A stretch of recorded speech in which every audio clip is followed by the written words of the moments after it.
আপনি কি জানেন, মা লক্ষ্মীরই এক রহস্যময় রূপ হলেন মা কমলা দেবী, যিনি শুধু ধন নয়, সুখ সমৃদ্ধি আর সৌভাগ্যের আশীর্বাদ নিয়ে পৃথিবীতে আবির্ভূত হয়েছিলেন। মা কমলা দেবী হলেন দশ মহাবিদ্যার অন্যতম দেবী।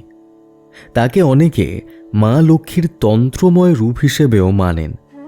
বাংলার সংস্কৃতি ও শাক্ত সাধনায় মা কমলার বিশেষ স্থান রয়েছে। পুরাণ অনুযায়ী যখন দেবতা ও অসুরেরা সমুদ্র মন্থন করছিলেন, তখন অসংখ্য অলৌকিক বস্তু ও দেবতার আবির্ভাব ঘটে। ঠিক তখনই সমুদ্রের গভীরতা থেকে পদ্ম ফুলের উপর আবির্ভূত হন এক অপূর্ব দেবী, মা কমলা।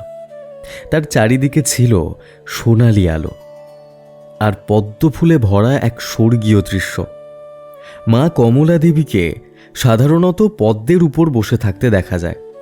তার চারটি হাত, দুটি হাতে পদ্ম ফুল, আর বাকি দুই হাত দিয়ে তিনি আশীর্বাদ ও সমৃদ্ধি দান করেন।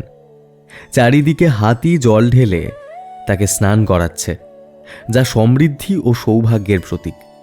বাংলার বহু তান্ত্রিক সাধনা ও পুজোয় মা কমলার উল্লেখ আছে। বিশ্বাস করা হয় তিনি শুধু অর্থ নয়, পরিবারের শান্তি, সৌভাগ্য আর ইতিবাচক শক্তি নিয়ে আসেন।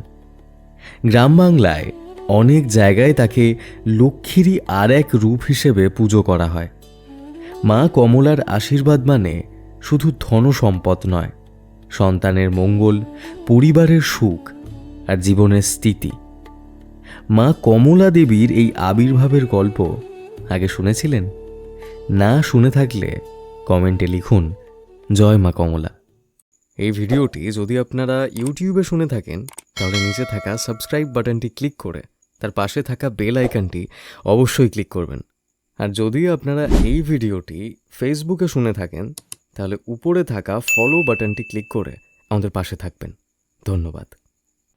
বিশদে জানতে এখনই ডাউনলোড করুন আমাদের অ্যাপ বাংলা ক্যালেন্ডার 2026।